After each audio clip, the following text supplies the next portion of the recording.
So, Talk TV had a Conservative MP on this Sunday, and something genuinely remarkable happened. Now, I don't really like him that much. The stuff he comes out with and the stuff that he makes up, it's pretty low bar and it's all just scoring political points. But in this interview, he was actually the reasonable one. I know. Like, sit down, have some water. It's true. Because opposite him was Alex Phillips, a woman, in all intents and purposes, employed to ask politicians difficult questions, who instead spent the back half of the segment auditioning for a job at the Reform UK press office. And the truly special part, the part that I'll come back to, is that halfway through, she accidentally told us on air in her own words that she knows she's not supposed to be doing this. So yeah, stick around because this one's got layers, and without any further ado, let's dive right in. Quite frankly, I'm not. And actually, if I was, I wouldn't be allowed to sit here and do my job. Ofcom might have some thoughts on that. Quick context for anyone who's spent July somewhere sensible, like under a rock. Nigel Farage resigned as MP for Clacton on the 7th of July, not because he was ill or because he'd found a better job, although he has many, but because he was facing parliamentary standard questions about money, undeclared support linked to a convicted fraudster, and £5 million gift from a crypto billionaire. Questions about houses that apparently slipped his mind. And here's the mechanism that makes the whole thing make sense. The standards investigation can't proceed while he's not an MP, so he resigned, triggered a by-election, and he'll almost certainly win, and gets a summer of campaigning instead of a summer of answering questions, and like doing an MP's job or something. He literally told reporters he had enough of questions about his finances, and so every major party looked at this and said, nah, we're not giving a stunt the dignity of opposition. So the ballot paper is Farage, a record-breaking 33 other names, and leading the alternative field in the nation's affections, Count Binface, a man with a bin on his head who, per an actual poll, has more Britons would like to see beat Farage. 33% to 21%. Now, credit where credit is due, because I try to be fair even to people I'm talking about, like I spend the next 6 minutes dismantling. Phillips opens pretty strong. Well, it is. And do you know what? There's something really weird about democracy, comes from demos, the people, and crassus, power, that we have this little device called an election. And via the power of elections, we get to ask questions about policy and scrutinise those things. So why is it Kemi Badenoch is so allergic to democracy? Why isn't she standing anyone in Clacton? Why is she saying Andy Burnham doesn't need to call an election yet? Why did the Conservative Party join the Labour Party in trying to cancel local elections for 5 million people? She asked Matt Vickers why the Tories aren't standing in Clacton. I mean, it's a good question. She points out that the Conservatives have helped cancel the local elections for 5 million people. Also a good question. So for about 90 seconds, this is actual proper journalism.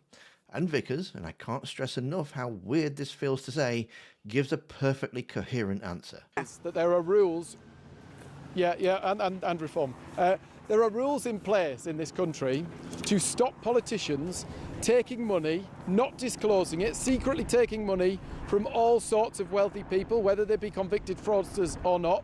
But what we've set in place in this, rightly in my opinion, is that politicians who go in there and vote on legislation should tell us where their money is coming from. They should declare it to the public, and then their actions in there, whether they're influenced or not by that money that they're getting in their back pocket, will be seen. I think those rules are in place for a good reason. I think it's right that everybody, no matter how popular they are in parts of the world or not, no matter what their agenda might be, I think it's right those rules are in place. And he's right. Politicians who take money should declare it. The rules exist for a reason. They apply to everyone, no matter how popular they are.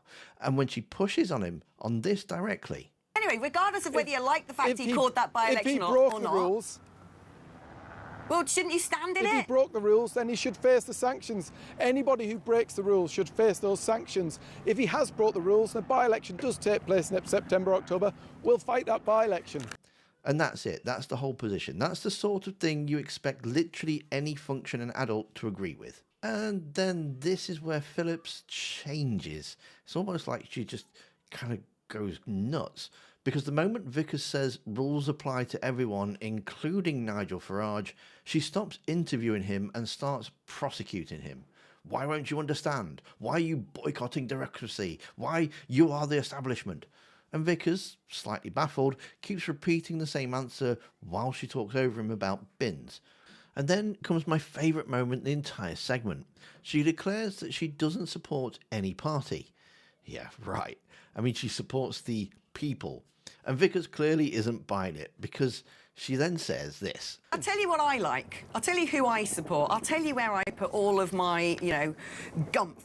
That is behind people, and that is behind democracy. Now, I'm not here to support any particular party or individual. I'm here to support the people. I think you are. Come on. No, quite frankly, I'm not. And actually, if I was, I wouldn't be allowed to sit here and do my job. Ofcom might have some thoughts on that. I was elected for the Brexit Party about a gazillion years ago. Alex, you can't preemptively cite the broadcaster regulator as a reason you're definitely not doing the thing you are visibly currently doing. And just for the record, she was a Brexit Party MEP, elected under Farage, so she says herself in the very clip, dressed up as, ancient history, like a gazillion years ago.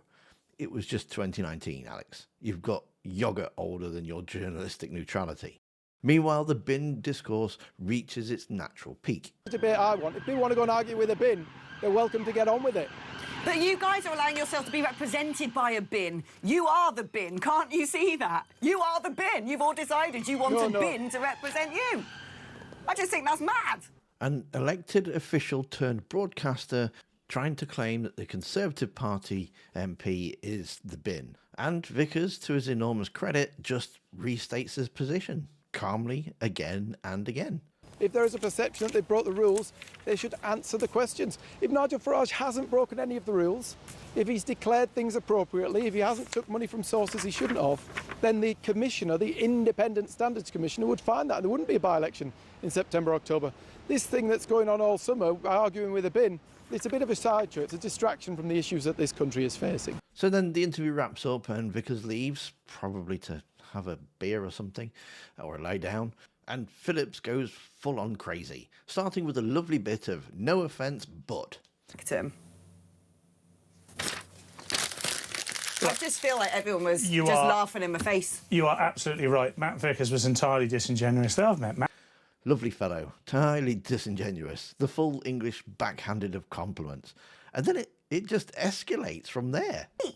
All democracy is democracy. All constituencies are made equal. All voters have the same right to representation, the same right to accountability, the same right to scrutiny. And this arguing with a bin posture that the establishment think they're so clever to adopt, I think they are revolting. I think they want just jostling to be able to sit in the green room of blimmin' have I got news for you, look like the big I am, because they're all celebrities, really. They all want to get on TV, they all want to get on radio, they all want to look all smug and smart, and they love the sound of their own voice. They want a newspaper column. They can't wait to be phoned up by a producer, but only to the interviews that aren't going to be scary. Ooh, only to the things where their scripted lines can be read out on air so they don't get caught short. But when it comes to actually having to look in the whites of the eyes of the voters, knocking on doors, answering questions, are they prepared to do it? No. And look, what some of she's actually saying, it kind of does make sense. Elections do matter. Voters in Clacton who can't stand Farage generally don't have a mainstream alternative on the ballot. And that is a bit rubbish. Excuse the pun.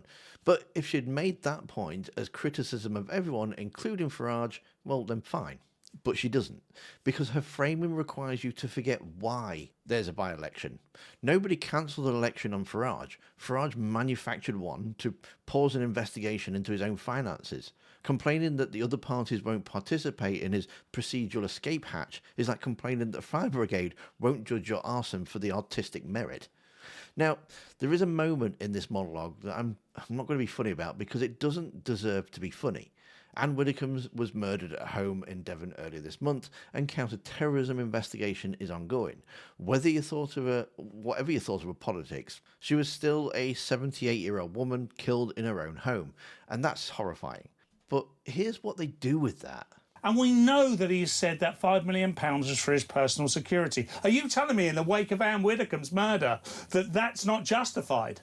No. It might be incredibly inconvenient, and God bless Anne Widdecombe, but the truth of the matter is Anne Widdecombe is likely to have been murdered because of her political views. If you don't like Nigel Farage, you can't kill him, you can vote him out. Now, the argument essentially is that the crypto money is for personal security, and in the wake of what happened to Anne Widdecombe, how dare anyone ask questions? No, those are two different things, and they know that they're two different things. Politician security is real and a serious concern. That's what declared transparent security arrangements are for. What the standard process asks is much narrower. Did you declare the money, and does it influence your votes?